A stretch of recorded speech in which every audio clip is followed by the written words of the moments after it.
नमस्कार सर्वांना, Rupali delicious kitchen मध्ये आपलं स्वागत आहे। आज आपण काकडीचं मस्त असं खुसखुशीत थालीपीठ बघणार आहोत।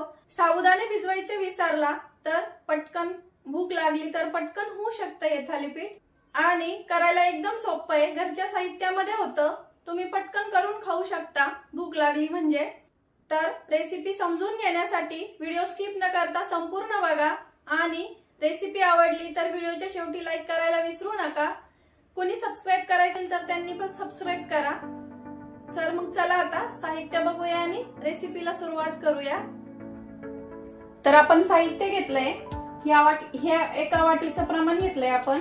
एक वाटी भरून इथं वरई तांदूळ घेतलाय, म्हणजे वरई भगर बऱ्याच ठिकाणी वेगवेगळी नावं असतात। त्याच वाटीने आपण इथं अर्धी वाटी साबुदाणे घेतले, 2 काकडी घेतली मीडियम साईजच्या, 7 ते 8 हिरव्या मिरच्या, चवीपुरतं मीठ आणि शेंगदाणे घेतले 2 ते 3 चमचे।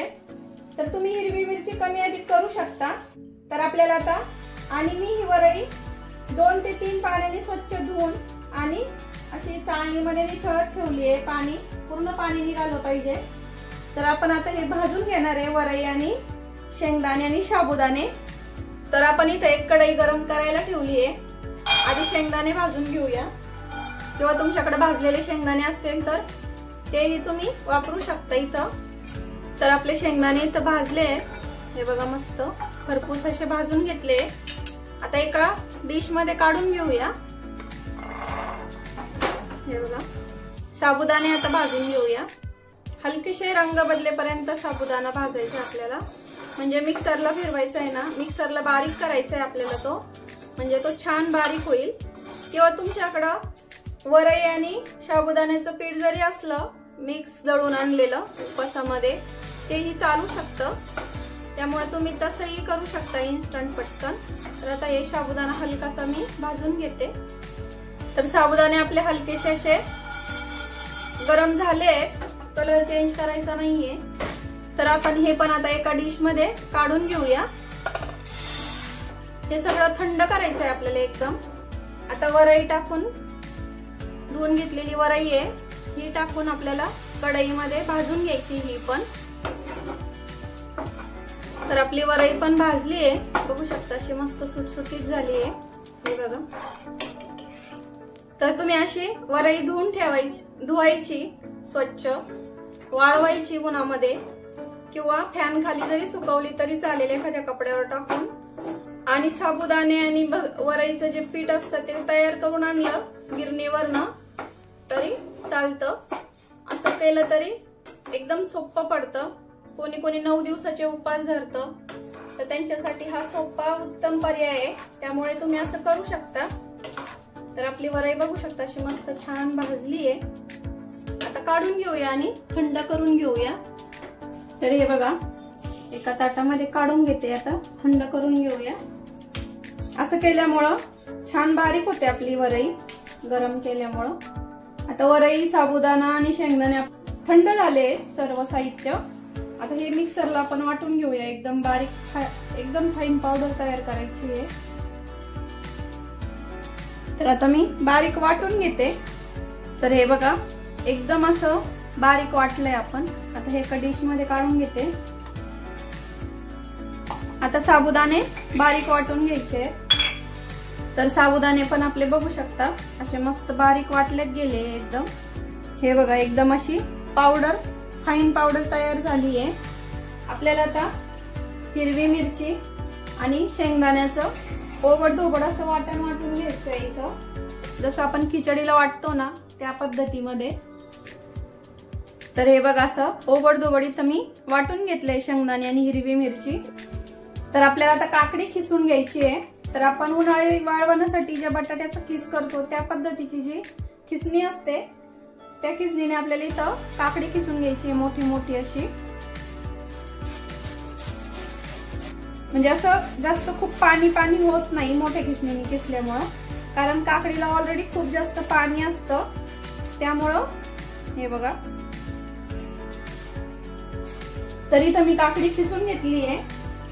तर आपल्याला ते इथं वरईचं पीठ टाकून घ्यायचंय पूर्ण, साबुदाण्याचं पण पीठ टाकायचं आहे. साबुदाण्याचं पीठ आपल्याला बाइंडिंग साठी लागतं, त्यामुळे इथं आपण साबुदाण्याचं पीठ अर्धी वाटीच घेतलंय.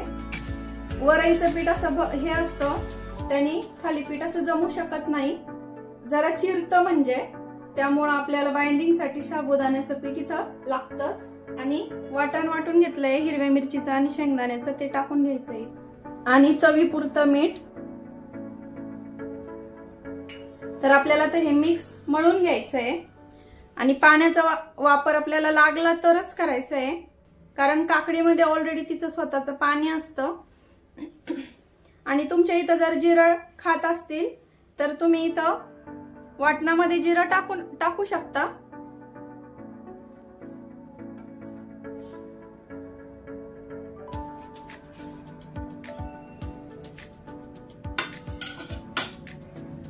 आता आपण थोडंसं पाण्याचा इथं वापर करणार आहे,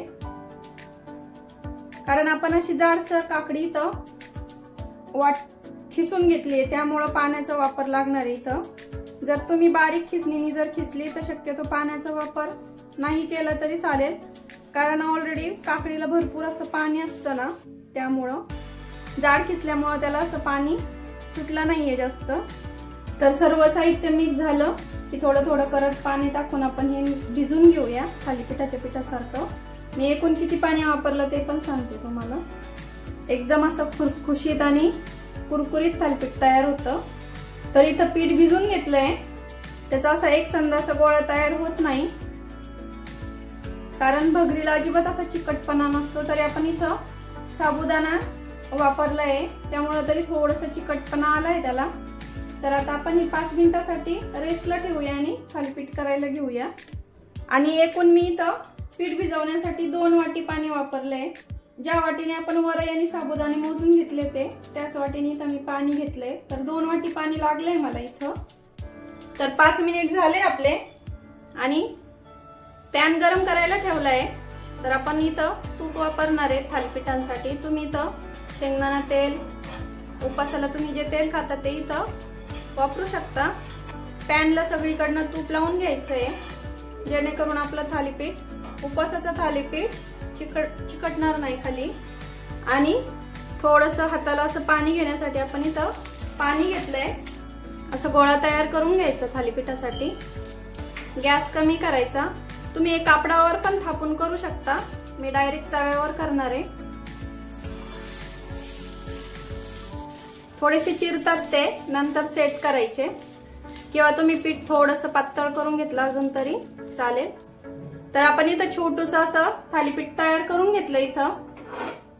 आता आपण इथं थालीपीठ पलटून घेऊया. हे बघा किती छान दिसतंय ना. आता दोन्ही साइडनी गोल्डन ब्राऊन कलर येईपर्यंत आपण हे भाजून घेणार आहे. मीडियम गॅसवरती भाजून घ्यायचंय हे. तर पहिलं थालीपीठ आपलं उलट सुलट करत करत मी भाजून घेतलंय छान खरपूस असं रंग. आणि बघू शकता आवाज असं मस्त छान कुरकुरीत झालंय. हे बघा खूप छान होतंय. आतून असं खुसखुशीत आणि बाहेरची लेअर अशी मस्त कुरकुरीत. आता काढून घेऊया. आणि दुसरं पण याच पद्धतीने आपण करणार आहे. तर आपण दुसरे पण असेच करून घेऊया. थोडंसं तूप टाकायचंय, पॅन वरती सगळीकडे स्प्रेड करायचं. आता सेकंड थालीपीठ पासून आपल्याला कमी तूप लागतं. आणि आता एका वेळेला मी 3 करणार आहे. हाताला चिपकत असेल तर थोडासा पाण्याचा हात घ्यायचा आणि करायचं. आणि जसजसा वेळ जातो तसं तसं पीठ थोडंसं ड्राय होतं, त्यामुळं पाण्यात थोडंसं पाणी मिक्स करून गोळा तयार करायचा आणि मग करायचं. आता अशा एका वेळेला 3 करून घेते मी, म्हणजे पटपट होतील. तर हे बघा एका वेळेला मी 3 असे 3 टाकून घेतले. तर यावरती थोडंसं तूप टाकायचं.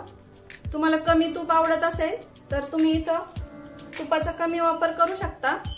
आणि असं स्प्रेड करायचं आणि मीडियम गॅसवरती आपल्याला हे शेकून घ्यायचे छान गोल्डन ब्राऊन रंगावरती. आधी शेकले तसं आपण असे पटपट होतात. तर खालच्या साईडने छान शेकले, पलटून घेऊया आणि दुसरी साईड पण आपण छान भाजून घेऊ ही. तर आपली सेकंड बॅच पण तयार आहे. बघू शकता मस्त असा असे कुरकुरीत तयार झाले मस्त। काकडीचे असून सुद्धा मस्त छान कुरकुरीत होतात या पद्धतीने केले तुम्ही तर। आणि काकडी उपासाला काकडी खायची शक्यतो, कारण आपण उपास करतो त्यामुळं पोटाला थंडावा देण्यासाठी अशा पद्धतीचे मस्त काकडीचे थालीपीठ तुम्ही करून बघा। आता सर्व करून घेऊया मस्त असे गरमागरम काकडीचे थालीपीठ। आणि त्यासोबत मस्त असं दही तुम्ही असे एन्जॉय करू शकता, किंवा नुसतेच असे पण खूप छान लागतात। हे मिरचीचा ठेचा शेंगदाणे वगैरे टाकलेले आहेत त्यामुळे खूप छान लागतात असे सुद्धा नुसतेच खाण्यासाठी।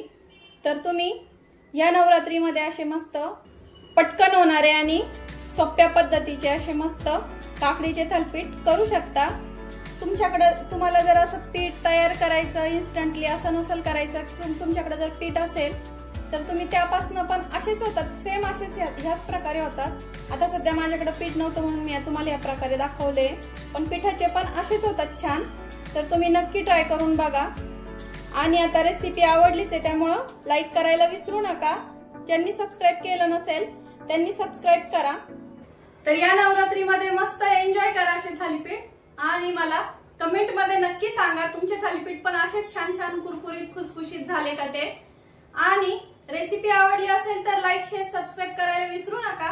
रेसिपी नक्की ट्राय करा, कारण घरचं जेवण हे खरंच स्वादिष्ट असतं। अशाच नवीन छान छान रेसिपींसोबत पुन्हा भेटूया, तोपर्यंत बाय बाय।